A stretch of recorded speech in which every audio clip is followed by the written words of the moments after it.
Bueno, buenos días a todos. Es un placer encontrarlos y bueno, estar de vuelta después del sopetón de la vacuna. Así que vamos a aprovechar y vamos a arrancar esta mañana con unas alabanzas al Señor y oremos para que bueno, el Señor prepare nuestros corazones para alabarle como a Él le agrada y también para escuchar sus palabras. Padre Santo y Dios Todopoderoso que estás en los cielos, gracias por este día, gracias por tus cuidados y tu protección en la semana, gracias porque nos fortaleciste para estar hoy aquí, Señor, y también damos gracias por las personas que se pueden conectar a través de Internet y también las que van a ver el mensaje a través de las redes sociales. Pedimos, Señor, que nos prepares nuestros corazones para que podamos alabarte con un corazón honesto y sincero, de la manera que a ti te agrada, y también que prepare nuestros corazones para recibir tu palabra. Lo pedimos y lo agradecemos todo en el nombre poderoso de Cristo Jesús. Amén. Y vamos a arrancar con la primera canción que dice: Gracia sublime es. Quien rompe el poder del pecado, su amor es fuerte y poderoso, el Rey de gloria, el Rey de majestad, dice la primera estrofa. Así cantemos con fuerza.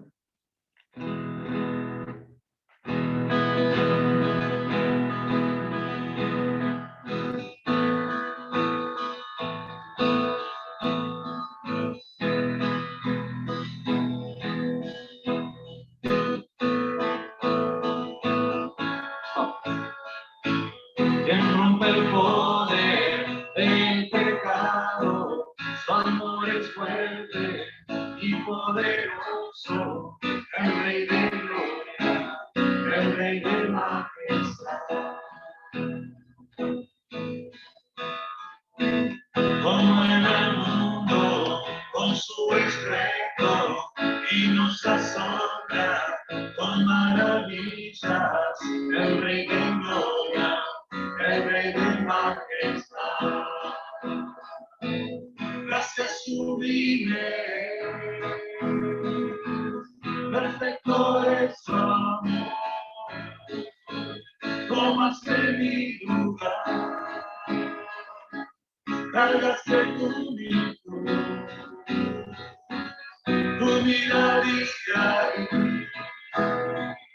y ahora libre soy. Jesús te adoro por lo que hiciste en mí.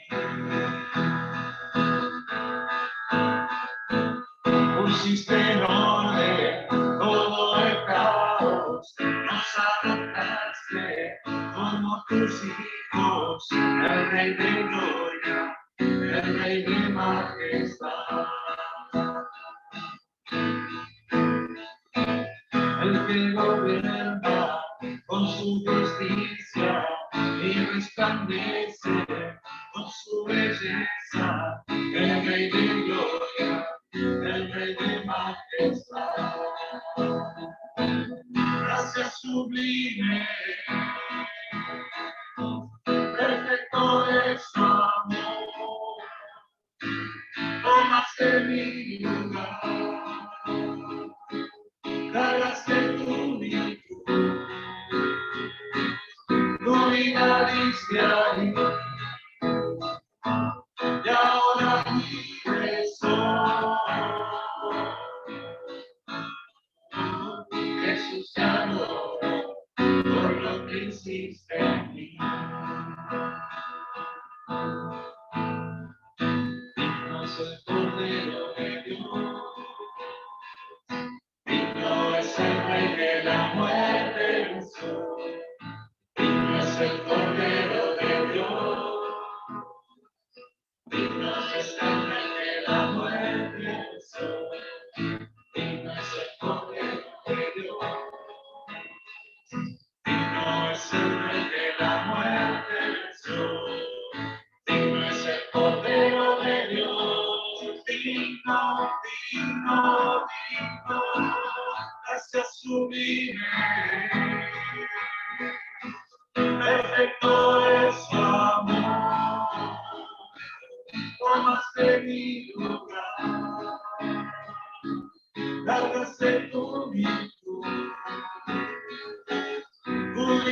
diste ahí, y ahora libre soy. Jesús te adoro por lo que hiciste en mí. Jesús te adoro por lo que hiciste en mí. Muy bien, y la siguiente canción dice, habla de la fidelidad del Señor. Y dice que grande es tu fidelidad.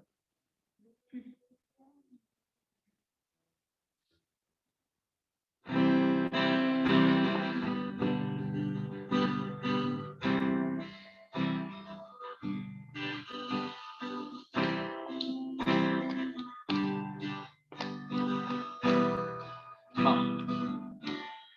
Grande Señor es tu reino, tu dominio permanece. Nunca fallas, nunca pierdes, la victoria tuya es. Podemos confiar en tus promesas, tu palabra es eterna. Nunca duermes, nunca cambias, nunca firmes tu poder. Oh, cuán grande es tu fidelidad, con gozo te cantamos Dios.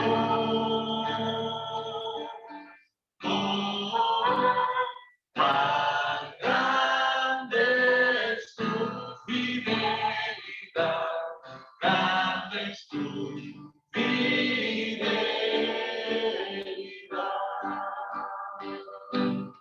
Todo lo que necesitamos siempre viene de tu mano.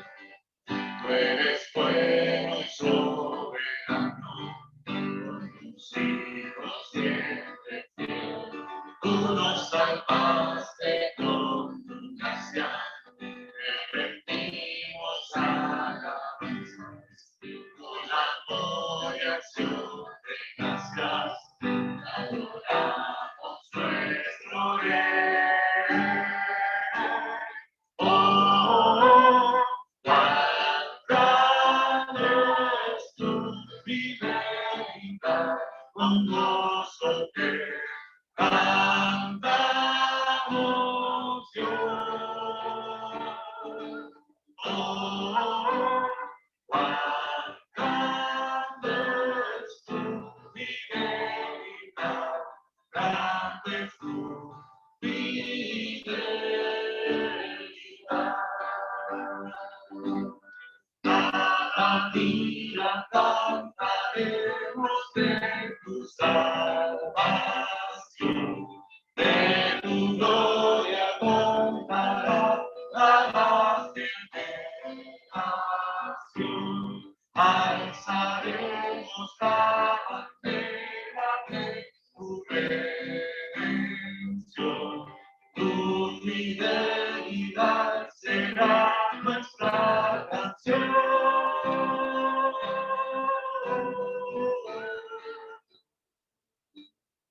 Oh, cuán grande es tu fidelidad, con gozo te cantamos Dios. Oh, cuán grande es tu fidelidad, grande es tu fidelidad.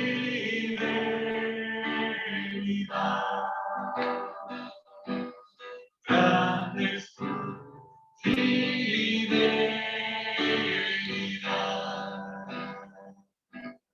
Grande es tu fidelidad.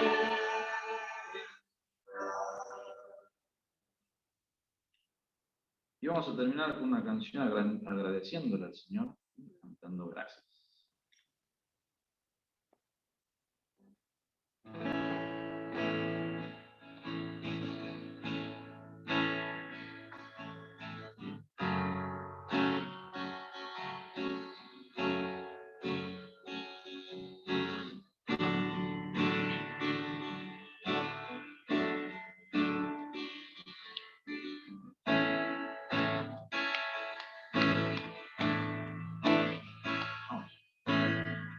Gracias por ser bueno. Gracias por amarme. Gracias por la cruz. Gracias por pagar por mí.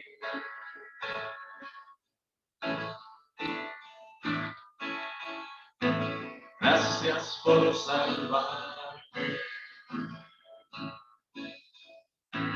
Gracias por tu compasión.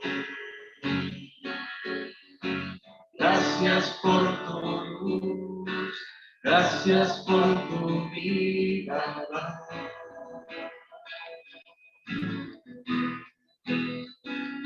Como tú no hay otro. Como tú no hay otro. Eres mi esperanza. Jesús, Jesús.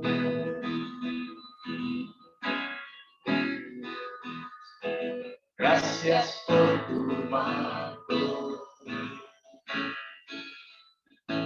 y por darme tu favor. Gracias por tu amor, todo lo que has hecho en mí.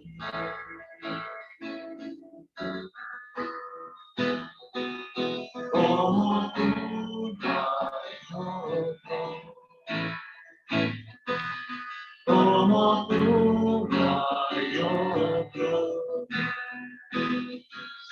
Eres mi esperanza. Jesús, Jesús, Jesús, Jesús. Solo a ti daré toda gloria. Solo a ti doy mi adoración. Vivo estás, eres Dios eterno. Que tu luz brille en mí. Solo a ti daré toda gloria. Solo a ti doy mi adoración. Vivo estás, eres Dios eterno. Que tu luz brille en mí. Que tu luz brille en mí.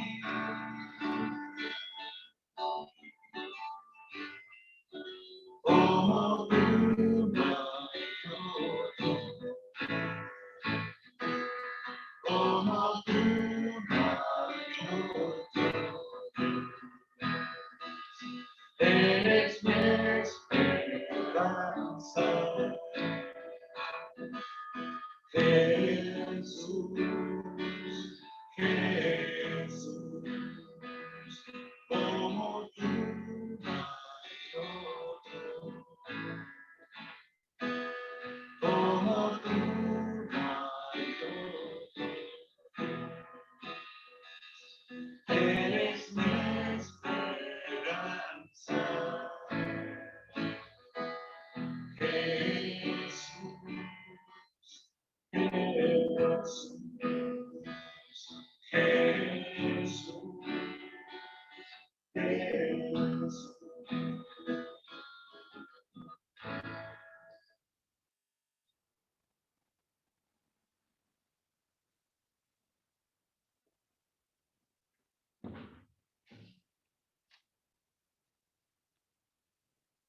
Muy bien. Ustedes que me acompañen al libro de Hebreos. Hebreos. Cerca del final de la vida.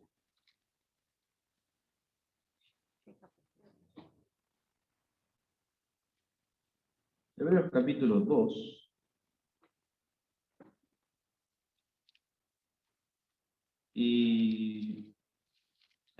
Biblia, en la Reina Valera, se lo titula a partir del versículo 5, el autor de la salvación. Otras traducciones lo titulan como Jesús el hombre. Así que vamos a leer a partir del 5 hasta el 15. Y dice así el autor: porque no sujetó a los ángeles al mundo venidero, acerca del cual estamos hablando. Pero alguien testificó en cierto lugar diciendo: ¿qué es el hombre para que te acuerdes de él? ¿O el hijo del hombre para que le visites? Le hiciste un poco menor que los ángeles, le coronaste de gloria y de honra, y le pusiste sobre las obras de tus manos. Todo lo sujetaste bajo sus pies. Porque en cuanto le sujetó todas las cosas, nada dejó que no sea sujeto a él. Pero todavía no vemos que todas las cosas le sean sujetas. Pero vemos a aquel que fue hecho un poco menor que los ángeles, a Jesús, coronado de gloria y de honra, a causa del padecimiento de la muerte, para que por la gracia de Dios gustase la muerte por todos. Porque convenía a aquel por cuya causa son todas las cosas, y por quien todas las cosas subsisten, que habiendo de llevar muchos hijos a la gloria, perfeccionase por aflicciones al autor de la salvación de ellos. Porque el que santifica y los que son santificados, de uno son todos, por lo cual no se avergüenza de llamarnos de llamarnos hermanos, diciendo: anunciaré a mis hermanos tu nombre, en medio de la congregación te alabaré. Y otra vez: yo confiaré en él. Y de nuevo: he aquí yo y los hijos que Dios me dio. Estos son, el primero está en Salmo 22, 22, después el yo confiaré en él es Isaías 8, 17, y he aquí yo y los hijos que Dios me dio, Isaías 8, 18. El pasaje anterior que refiere es Salmos 8, 4 al 6, el que dice que es el hombre para que te acuerdes de él. Y continúa el versículo 14, así que, por cuanto los hijos participaron de carne y sangre, él también participó de lo mismo, para destruir por medio de la muerte al que tenía el imperio de la muerte, esto es, al diablo, y librar a todos los que por el temor de la muerte estaban durante toda la vida sujetos a servidumbre. Y vamos a seguir, dice: porque ciertamente no socorrió a los ángeles, sino que socorrió a la descendencia de Abraham, por lo cual debía ser en todo semejante a sus hermanos, para venir a ser misericordioso y fiel sumo sacerdote, en lo que a Dios se refiere, para expiar los pecados del pueblo. Pues en cuanto él mismo padeció siendo tentado, es poderoso para socorrer a los que son tentados. Hay un montón de cosas, ¿no?, para estudiar en este pasaje. Es un hermoso pasaje que nos habla de nuestro Señor y Salvador, ¿no? Y de que, bueno, como sabemos, Él siendo Dios, como dice, si me no me falla, Efesios, no le importó el ser eso. No dijo: no, yo soy Dios, yo no voy a hacer, sino que se hizo hombre. Y acá vemos que era necesario también que se hiciera hombre, porque a través de hacerse hombre, Él moría. Él fue a la cruz, al sacrificio, a la muerte, voluntariamente, para que, como dice ahí, es como que Él tenía que perfeccionarse a través del padecimiento de esa muerte. Y perfeccionarse porque solo a través de eso, a través de las tentaciones que sufrió y que derrotó con la palabra de Dios, a través de su vida perfecta, fue el sacrificio perfecto. Y es el fiel sumo sacerdote y misericordioso, que es lo que nosotros necesitábamos. Antes el sumo sacerdote era elegido por suerte, por sorteo, y podía entrar a la presencia de Dios una vez al año para ofrecer sacrificios por el pueblo.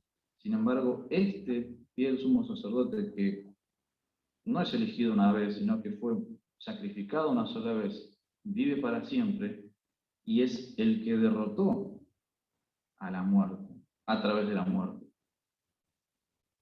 Por eso es como que hay un montón de cosas para sacar de acá. Pero lo que quiero que nos concentremos hoy es precisamente lo que vamos a participar ahora en unos minutitos, y es el recordatorio de ese gran sumo sacerdote, fiel y misericordioso y perfecto, que a través de hacerse hombre, de morir, de vivir la vida del ser humano y dar el ejemplo de que hay algo después, no se acaba todo en la muerte. Después la muerte es solo una parte, una puerta por la cual todo ser humano pasa, pero después sigue el camino. Y Él resucitó y nos mostró que hay algo más. Él murió y resucitó, no es el final. Y a través de esa muerte, Él nos dice, bueno, tienen la oportunidad de elegir el camino al que van a llegar después de pasar esa puerta. Por eso el Señor, por eso nosotros como creyentes, como cristianos, tenemos cierto miedo al dolor, a todas las cosas, pero una vez que ponemos nuestra fe en el Señor, sabemos que cuando llegue ese tiempo, tarde o temprano, no importa cuando el Señor lo dicte, sabemos que si pusimos nuestra fe en Él, bueno, ya sabemos que tenemos el destino eterno junto con Él para siempre. Y es gracias a eso, a que nuestro Salvador, siendo Dios, se hizo hombre, siguió la vida del ser humano, se ató a las necesidades, a los dolores, a los padecimientos, se perfeccionó, como dice ahí, en la muerte, para hacer ese sacrificio perfecto, para resucitar, para que Dios le coronase de gloria y de honra, y que luego también le ponga todas las cosas, todas las obras de Dios como bajo sus pies.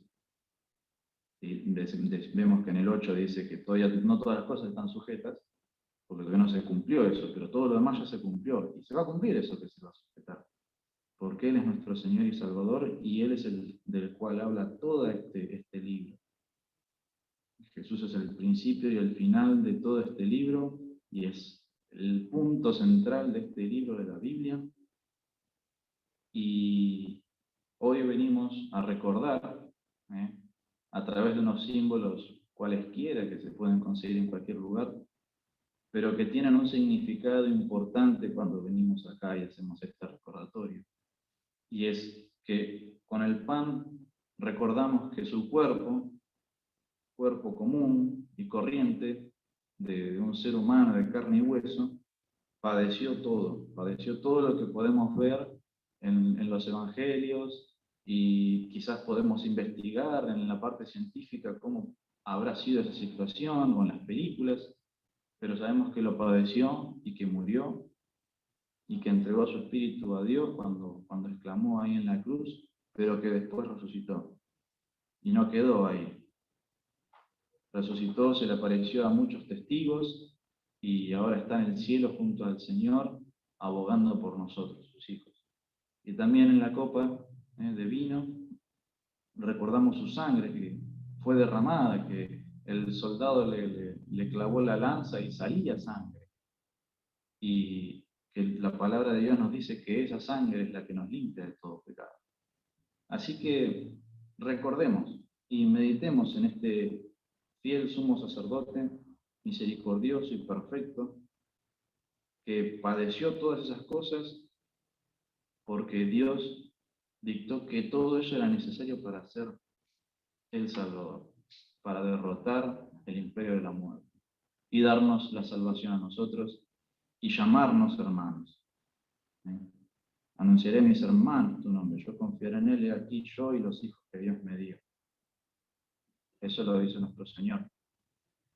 Y está en la palabra, y está llena la palabra de referencias al Señor. Así que recordemos este tiempo y agradezcamos al Señor por todo lo que nos ha perdonado y lo que seguramente nos va a perdonar en el día de mañana o hoy, pero que confiamos en que si pusimos nuestra fe en Él y el día de mañana el Señor nos llama a su presencia, el Señor abogará por nosotros y dirá, yo ya pagué, este no es culpable. Y Dios dirá, adelante, hijo mío. Así que agradezcamos. Padre Santo, gracias por esta oportunidad y gracias porque en tu palabra podemos ver, podemos escuchar, podemos aprender, Señor, podemos examinar, meditar y perdernos, Señor, en tu palabra, leyendo, preguntando, averiguando. Y Señor, gracias porque tu palabra es viva, Señor, es viva y eficaz. No es algo que se termina de estudiar y ya está, no, es algo que siempre, Señor, nos traes algo nuevo cada vez que leemos tu palabra, aunque leamos el mismo párrafo, Señor. Gracias, Padre, porque tu Espíritu nos enseña, nos hace entender. Y gracias, Padre, porque podemos ver y comprender que la muerte era el paso de perfección para ese gran Salvador. Gracias, Padre, porque a través de su muerte nosotros fuimos salvados, pero también a través de su muerte el imperio de la muerte fue derrotado, Señor. La muerte y el pecado no tienen control sobre tus hijos, sino que al poner nuestra fe en ti nos sellas con tu Espíritu y nos pones como reservados para la vida eterna junto a ti, Señor. Gracias porque nos das esa esperanza viva que no se detiene, no se apaga, no desaparece. Y gracias, Padre, porque cada día nos enseñas más de ti al estudiar, al leer tu palabra. Señor, gracias por el pan, gracias porque representa el cuerpo de nuestro Señor, que fue lastimado, que fue herido, que fue humillado, que fue escupido, que fue burlado, y escopeteado, y golpeado, y coronado con espinas, y colgado de un madero, y que sufrió tanto, Señor, y también sufrió el desprecio, no solo de las personas, sino el abandono de su Padre Celestial, porque nos estaba acogiendo, nos estaba recibiendo a nosotros, Señor. No lo salvaste de la cruz porque era necesario ese sacrificio perfecto. Y Él lo sufrió y lo padeció voluntariamente, y luego resucitó y está hoy al lado tuyo, vivo y coronado de gloria, Señor, y abogando por nosotros. Sabemos que todo le va a ser sujeto a sus pies, para que luego de que todo eso sea sujeto a sus pies, Él mismo ponga todo bajo tus pies, Padre. Gracias por ese gran Salvador, gracias por ese gran hermano mayor, Señor, de nuestras almas.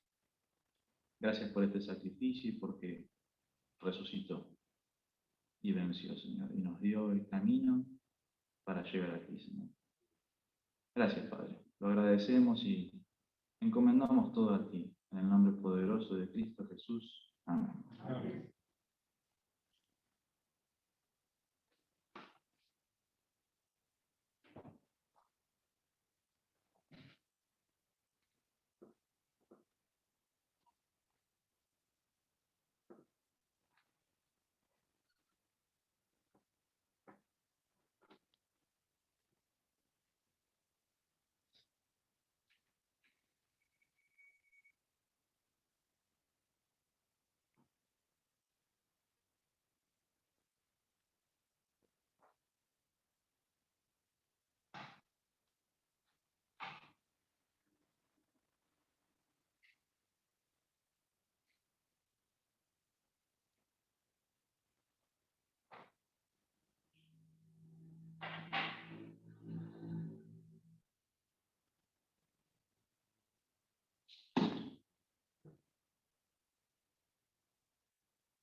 Señor, recordamos una hermosa poesía de un himno: solo tu preciosa sangre salvación nos da. Y queremos alabarte. Tú entregaste tu vida, derramaste el precio de nuestra salvación. El apóstol Pedro nos llama a la reflexión diciendo que no fuimos rescatados con oro o con plata, ni piedras preciosas, sino con la sangre de Cristo. Y Padre, cuando él hablaba de rescate, ¿quiénes se rescataban con dinero? Los esclavos.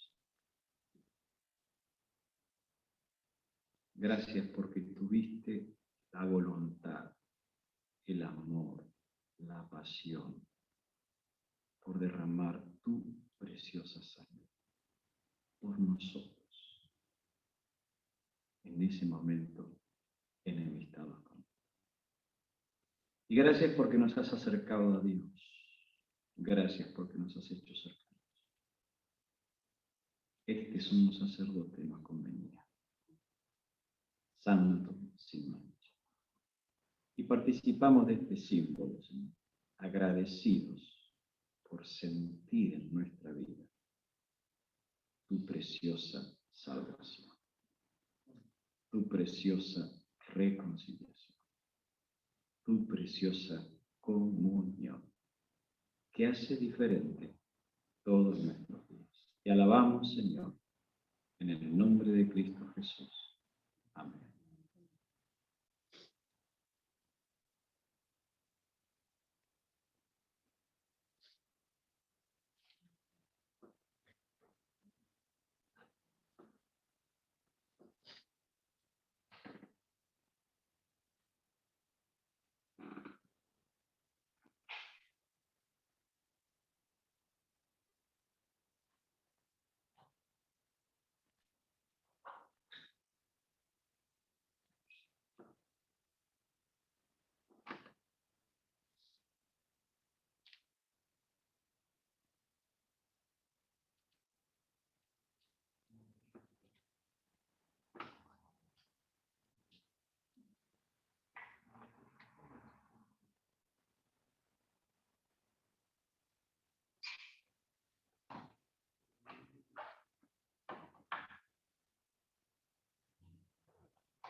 Padre amado celestial, también queremos agradecerte, Señor, por que nos das trabajo, Señor, nos alimentas, Señor, cada día.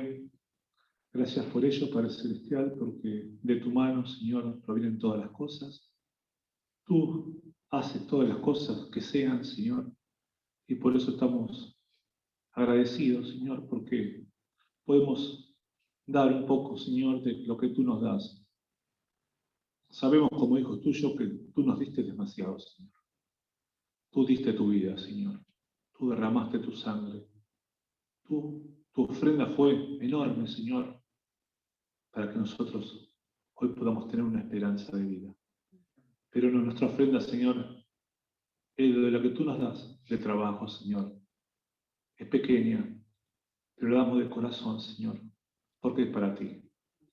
Somos mayordomos de todas tus cosas, Señor, lo que tú nos das.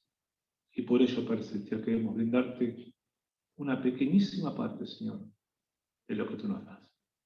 Padre Celestial, te alabamos y te adoramos por todo. En el bendito nombre del Señor Jesús. Amén. Amén.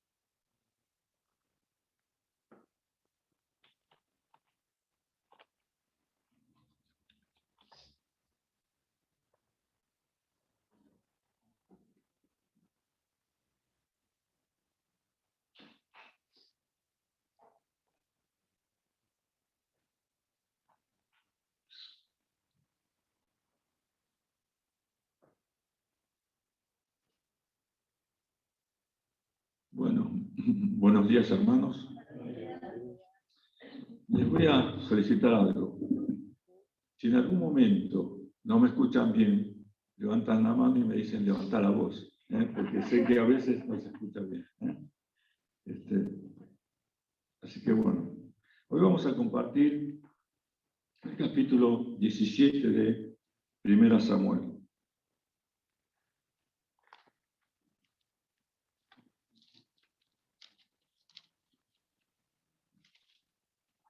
Hace referencia a una historia, la historia del enfrentamiento entre David y Goliat.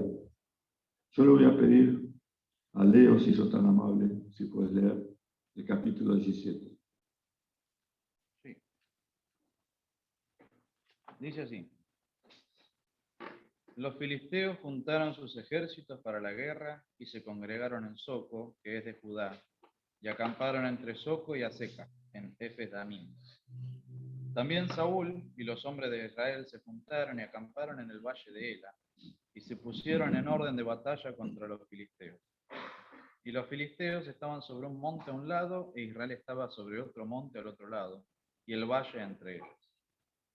Salió entonces del campamento de los filisteos un paladín, el cual se llamaba Goliat de Gat, y tenía de altura 6 codos y un palmo. Y traía un casco de bronce en su cabeza, y llevaba una cota de malla, y era el peso de la cota 5000 siclos de bronce. Sobre sus piernas traía grebas de bronce y jabalina de bronce entre sus hombros, y el asta de su lanza era como un rodillo de telar, y tenía el hierro de su lanza 600 siclos de hierro, e iba su escudero delante de él. Y se paró y dio voces a los escuadrones de Israel, diciéndoles: ¿para qué os habéis puesto en orden de batalla? ¿No soy yo el filisteo y vosotros los siervos de Saúl? Escoged entre vosotros un hombre que venga contra mí. Si él pudiere pelear conmigo y me venciere, nosotros seremos vuestros siervos. Y si yo pudiere más que él y lo venciere, vosotros seréis nuestros siervos y nos serviréis. Y añadió el filisteo: hoy yo he desafiado el campamento de Israel. Dadme un hombre que pelee conmigo.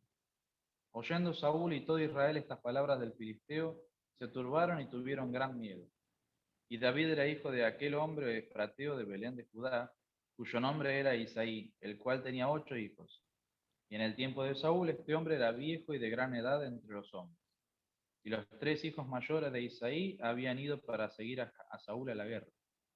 Y los nombres de sus 3 hijos que habían ido a la guerra eran Eliab, el primogénito, el segundo Abinadab y el tercero Sama. Y David era el menor. Siguieron pues los 3 mayores a Saúl. Pero David había ido y venido y vuelto, dejando a Saúl para apacentar las ovejas de su padre en Belén. Venía pues aquel filisteo por la mañana y por la tarde, y así lo hizo durante 40 días. Y dijo Isaí a David su hijo: toma ahora para tus hermanos un efa de este grano tostado y estos 10 panes, y llévalo pronto al campamento de tus hermanos. Y estos 10 quesos de leche los llevarás al jefe de los 1000. Y mira si tus hermanos están buenos, y toma prendas de ellos. Y Saúl y ellos y todos los de Israel estaban en el valle de Ela, peleando contra los filisteos. Se levantó pues David de mañana, y dejando las ovejas al cuidado de un guarda, se fue con su carga como Isaí le había mandado. Y llegó al campamento cuando el ejército salía en orden de batalla y daba el grito de combate. Y se pusieron en orden de batalla Israel y los filisteos, ejército frente a ejército. Entonces David dejó su carga en mano del que guardaba el bagaje y corrió al ejército. Y cuando llegó preguntó por sus hermanos si estaban bien. Mientras él hablaba con ellos, he aquí que aquel paladín que se ponía en medio de los 2 campamentos, que se llamaba Goliat, el filisteo de Gat, salió de entre las filas de los filisteos y habló las mismas palabras, y las oyó David. Y todos los varones de Israel que veían a aquel hombre huían de su presencia y tenían gran temor. Y cada uno de los de Israel decía: ¿no habéis visto a aquel hombre que ha salido? Él se adelanta para provocar a Israel. Al que le venciera, el rey le enriquecerá con grandes riquezas, y le dará su hija, y eximirá de tributos a la casa de su padre de Israel. Entonces habló David a los que estaban junto a él, diciendo: ¿qué harán al hombre que venciera a este filisteo y quitare el oprobio de Israel? Porque ¿quién es ese filisteo incircunciso para que provoque a los escuadrones del Dios viviente? Y el pueblo le respondía las mismas palabras, diciendo: así se hará al hombre que le venciera. Y oyéndolo hablar Eliab, su hermano mayor, con aquellos hombres, se encendió en ira contra David y dijo: ¿para qué has descendido acá?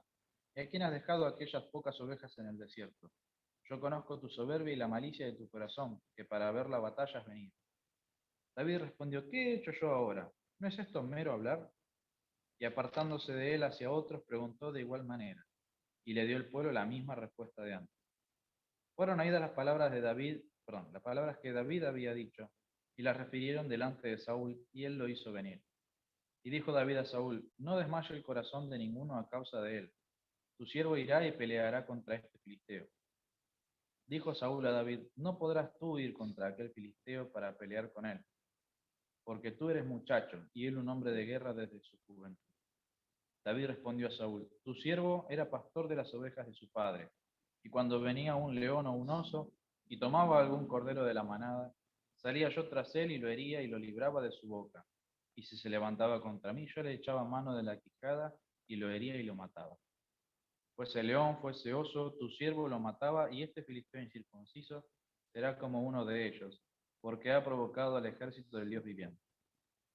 Añadió David, Jehová, que me ha librado de las garras del león y de las garras del oso, él también me librará de la mano de este filisteo.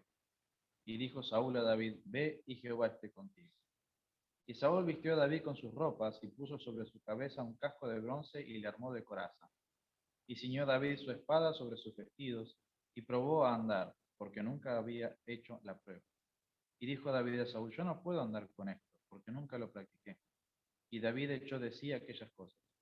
Y tomó su cayado en su mano y escogió 5 piedras lisas del arroyo, y las puso en el saco pastoril, en el zurrón que traía, y tomó su honda en su mano y se fue hacia el filisteo.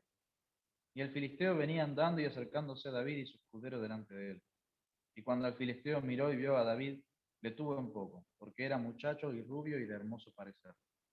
Y dijo el filisteo a David, ¿soy yo perro para que vengas a mí con palos? Y maldijo David por sus dioses. Dijo luego el filisteo a David, ven a mí y daré tu carne a las aves del cielo y a las bestias del campo.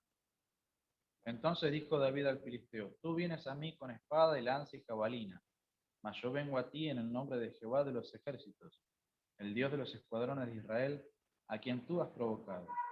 Jehová te entregará hoy en mi mano y yo te venceré y te cortaré la cabeza, y daré hoy los cuerpos de los filisteos a las aves de los cielos y a las bestias de la tierra. Y toda la tierra sabrá que hay Dios en Israel. Y sabrá toda esta congregación que Jehová no salva con espada y con lanza, porque de Jehová es la batalla, y él los entregará en nuestras manos. Y aconteció que cuando el filisteo se levantó y echó a andar para ir al encuentro de David, David se dio de prisa y corrió a la línea de batalla contra el filisteo. Y metiendo David su mano en la bolsa, tomó de allí una piedra y la tiró con la honda, e hirió al filisteo en la frente. Y la piedra quedó clavada en la frente, y cayó sobre su rostro en tierra. Y así venció David al filisteo con honda y piedra, e hirió al filisteo y lo mató, sin tener David espada en su mano. Entonces corrió David y se puso sobre el filisteo, y tomando la espada de él y sacándola de su vaina, lo acabó de matar, y le cortó con ella la cabeza. Y cuando los filisteos vieron a su paladín muerto, huyeron. Levantándose luego los de Israel y los de Judá, gritaron y siguieron a los filisteos hasta llegar al valle y hasta las puertas de Ecrón. Y cayeron los heridos de los filisteos por el camino de Saharaim hasta Gat y Ecrón. Y volvieron los hijos de Israel de seguir tras los filisteos y saquearon su campamento. Y David tomó la cabeza del filisteo y la trajo a Jerusalén, pero las armas de él las puso en su tienda. Y cuando Saúl vio a David que salía a encontrarse con el filisteo, dijo a Abner, general del ejército, Abner, ¿de quién es hijo ese joven? Y Abner respondió, vive tu alma, oh rey, que no lo sé. Y el rey dijo, pregunta de quién es hijo ese joven. Y cuando David volvía de matar al filisteo, Abner lo tomó y lo llevó delante de Saúl, teniendo David la cabeza del filisteo en su mano. Y le dijo Saúl, muchacho, ¿de quién eres hijo? Y David respondió, yo soy hijo de tu siervo Isaí de Belén. Bueno, qué hermosa historia esta, ¿no? Vamos a tratar de sacar algunas enseñanzas de este pasaje que hemos leído. Primero de todo, quisiera decirles que esta historia es real, ¿verdad? Parece como si fuera de película o de ficción, pero fue real. La derrota de Goliat. Dice la Biblia que había guerra entre los filisteos y el pueblo de Israel. Y entonces cada uno ocupaba un monte a la derecha y el otro el monte a la izquierda, y en el medio estaba el valle. Y lo que nos cuenta la historia es que los filisteos eran gigantes. Y nos cuenta la historia que el pueblo estaba atemorizado porque se presentaba todos los días un gigante que se llamaba Goliat y desafiaba a que viniera otro guerrero de Israel, y entonces pelearan los dos, y el que ganara iba a ser el triunfador, y uno de los pueblos iba a servir al otro.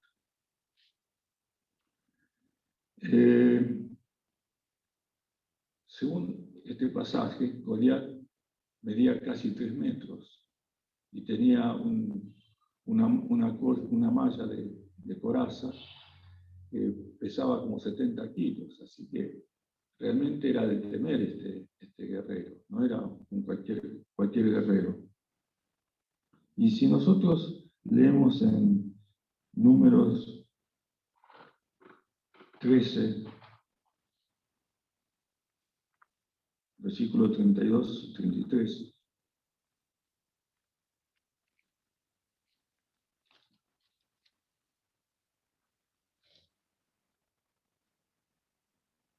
dice así: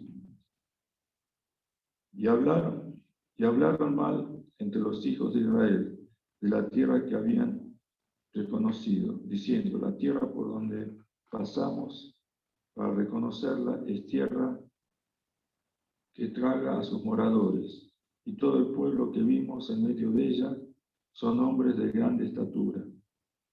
También vimos allí gigantes, hijos de Anac, raza de gigantes. Y éramos nosotros, a nuestro parecer, como langostas, y así le parecíamos a ellos. No solamente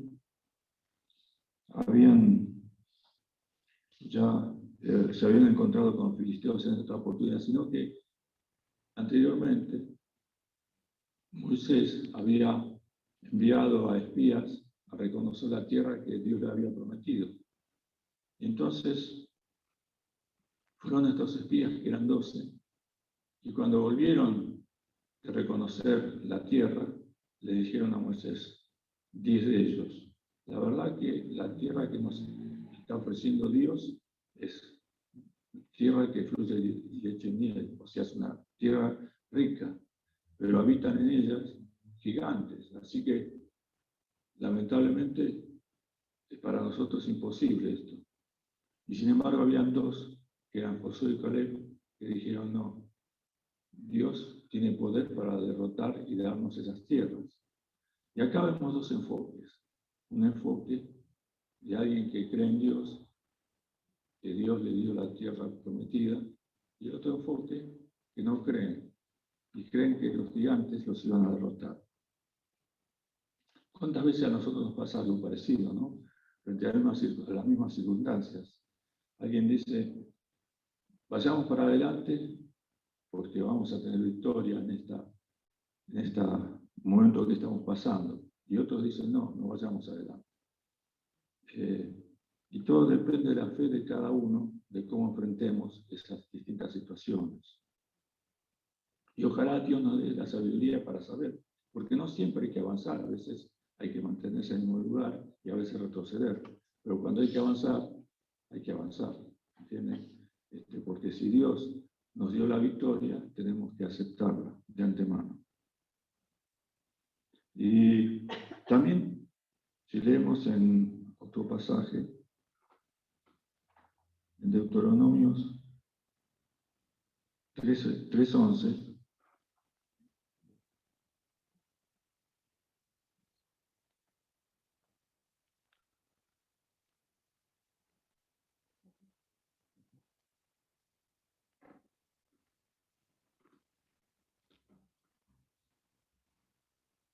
tenemos también acá la historia de un gigante, que lo que dice el último versículo dice, porque únicamente Og, rey de Basán, había quedado de los restos de los gigantes.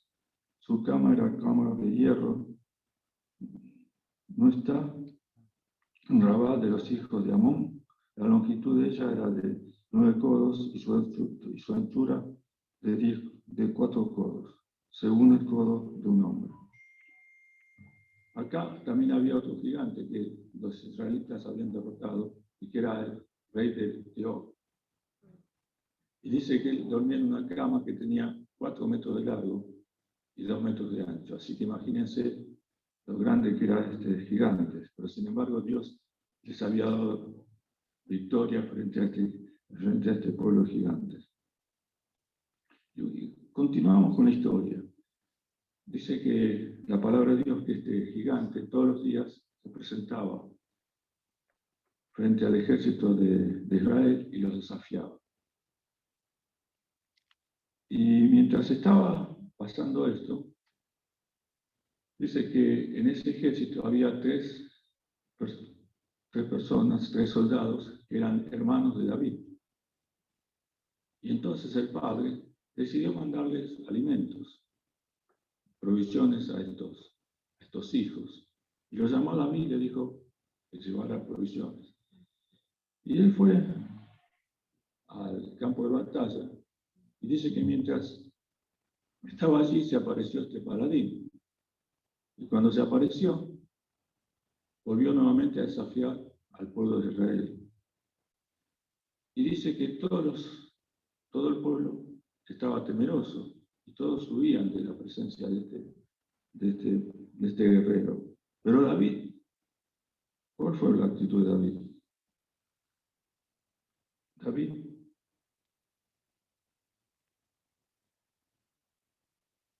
leemos el versículo 26.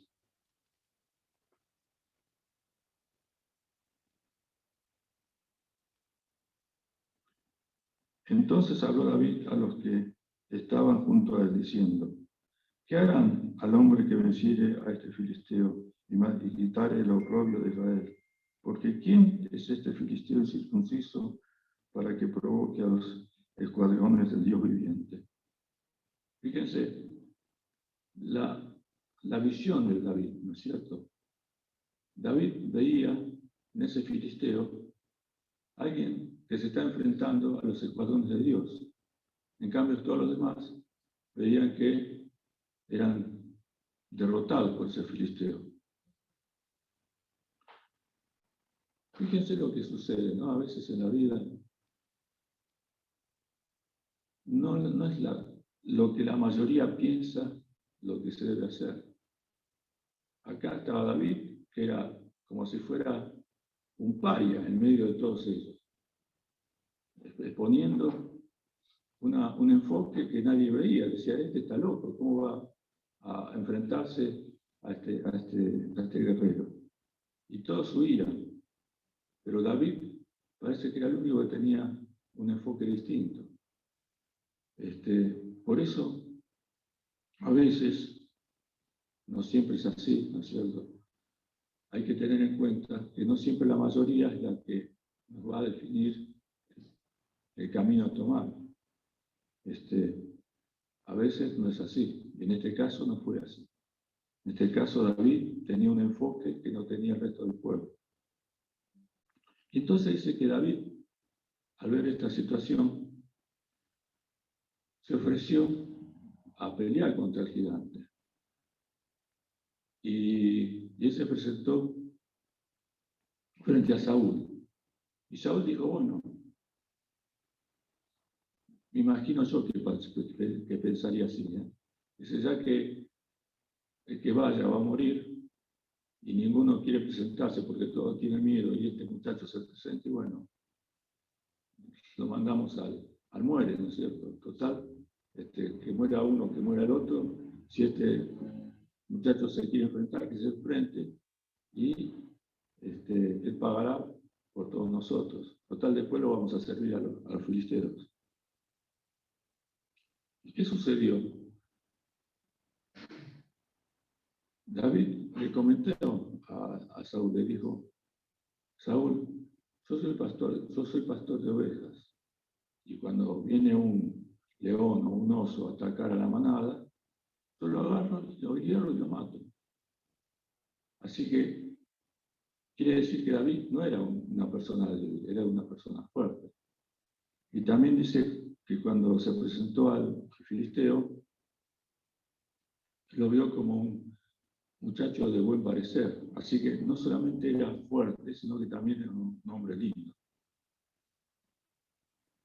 Y Saúl quiso vestirlo con ropas de guerra para que se enfrentara al filisteo. ¿Y qué pasó? David se vistió con las ropas de guerra, pero no podía caminar. Trató de caminar con esas ropas de guerra y no pudo. Entonces le dijo que a Saúl: yo tengo mis armas. ¿Y cuáles eran las armas de él? Una honda y 5 piedras. Esas eran las armas con cuales él iba a batallar con este gigante. A veces nosotros queremos enfrentar las cosas de la vida con estructuras. Y esas estructuras nos agobian. Y muchas veces necesitamos confiar en Dios, no en nuestras estructuras. Yo voy a enfrentarme a tal cosa de tal manera. Miren, hermanos, está muy bien que nosotros vengamos todos los domingos acá y que oremos todas las mañanas y que tomemos nuestro devocional. Pero lo debemos hacer en libertad, con alegría y con plena confianza en Dios. Si nosotros lo hacemos porque tenemos miedo de que Dios nos va a castigar, si no hacemos un devocional o porque no venimos a la iglesia, Dios nos va a castigar, lo estamos haciendo equivocadamente. Lo tenemos que hacer porque lo tenemos que hacer con gozo, con alegría, porque nos agrada estar con la comunión de los hermanos, participando del pan y del vino. Todo eso lo debemos hacer, pero no por una estructura, sino con libertad. Y esto es lo que nos enseña este pasaje, que David no pudo enfrentarse a Goliat con la armadura que Saúl le proponía. Él se enfrentó con las armaduras que Dios le dio. Y si vemos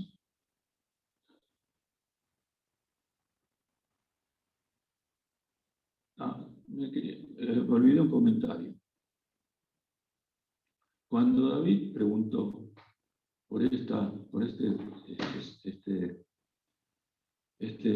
guerrero, y él se propuso para enfrentarlo, y además expresó quién era este guerrero para enfrentarse a los ejércitos de Dios, los hermanos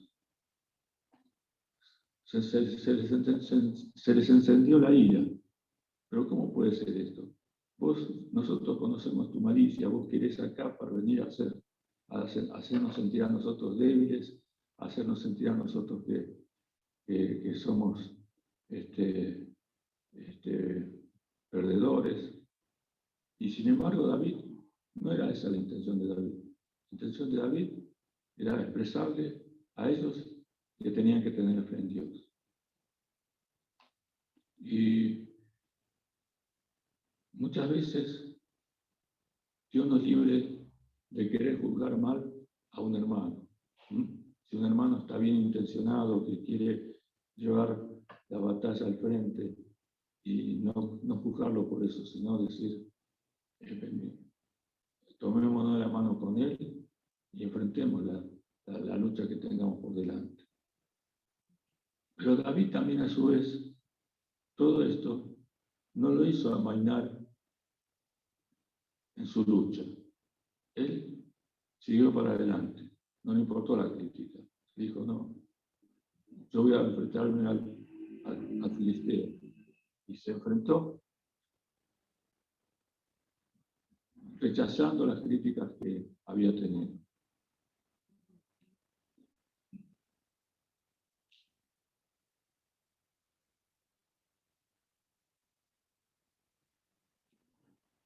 lo que ya te venía comentando. Dice que David juntó 5 piedritas y una onda. ¿Saben que a veces hay teólogos que se enfrentan a esta situación? Dice, si David tenía fe en Dios, ¿por qué agarró 5 piedritas? Tendría que haber agarrado una sola. Total, con esa le iba a matar. Así que David quizás no tenía tanta fe, porque agarró 5 piedritas en vez de agarrar una sola. Y entonces entran en un, digamos, en un enredo de pensamientos que les impide ver realmente la obra de Dios. Esperemos que a nosotros, como hijos de Dios, no nos enredemos en cuestiones mínimas o que son así de problemas para no enfrentar o tomar la fe que Dios puso en nuestros corazones. Y dice que David se enfrentó con esta piedrita, con esta piedra, la revolvió y se la dio en la frente al gigante, y el gigante cayó. Y él dice, es como un versículo clave.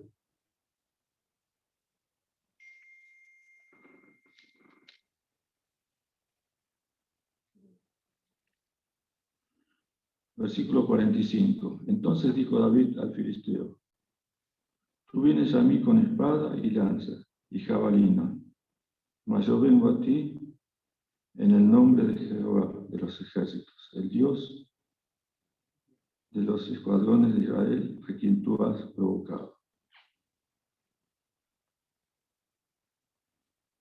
Jehová te entregará hoy en mi mano, y yo te venceré, y te cortaré la cabeza, y daré hoy los cuerpos de los filisteos a los aves del cielo, las aves de la tierra, y toda la tierra sabrá que hay Dios en Israel. Así que David tenía muy claro que él venía en el nombre de Dios. Qué bueno saber eso, ¿no es cierto? Que cuando nosotros nos enfrentamos a distintas circunstancias, si vamos en el nombre de Dios y no vamos en nuestras fuerzas, Dios nos va a dar la victoria. Confiemos en eso. Y como cuenta la historia, David derrotó al gigante y dice que todo el pueblo persiguió al pueblo de los filisteos y mataron a un montón de gente y tomaron sus botines y todo lo demás. Pero quería también, por último, hacer pie sobre unos versículos que son los últimos, que dice así. Y cuando Saúl vio a David, que salió a encontrarse con el filisteo, dijo a Abner, general del ejército, Abner, ¿de quién es hijo este joven? Y Abner respondió, vive tu alma, oh rey, que no lo sé. Y el rey dijo, pregunta de quién es hijo de este joven. Y cuando David volvía de matar al filisteo, Abner lo tomó y lo llevó delante de Saúl, teniendo David la cabeza del filisteo en su mano. Y le dijo Saúl, muchacho, ¿de quién eres hijo? Y respondió David, yo soy hijo de tu siervo Isaí de Belén. Fíjense lo que había pasado.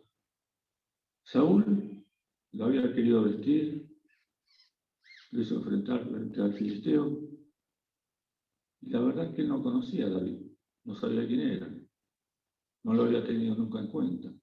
Y recién en este momento, después que él enfrentó al filisteo y lo venció, resulta que se le ocurre pensar de quién es este hijo, es hijo de esta persona, de dónde viene. Y acá yo quisiera hacer dos reflexiones. Una, que el rey había prometido entregar a su hija como esposa de aquel que venciera al filisteo. Entonces, el rey se estaría preguntando, ¿con quién voy a hacer familia yo? ¿De dónde será esta persona? ¿Quién lo conoce? En ese momento, él reaccionó y se dio cuenta que él podía llegar a ser su suegro. Y otra reflexión que quisiera tener con ustedes es la que dice en 1 Corintios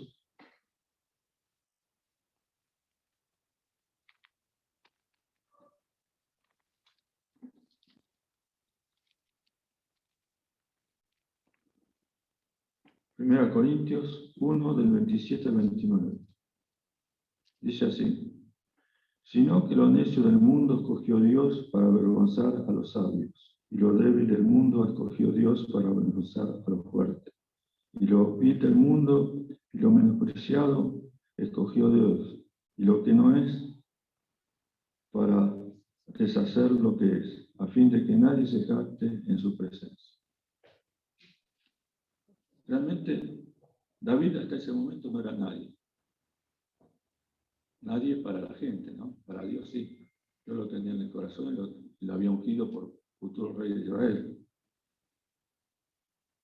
Y acá en este versículo de 1 Corintios dice que Dios toma lo que no es, a lo menospreciado, a lo que nosotros consideramos que no sirve para nada, para ponerlo en alta estima. Así que yo creo que dentro de muchos gigantes que tenemos que nosotros enfrentar, probablemente con la iglesia tendremos que enfrentar un gigante que es esta actividad evangelística.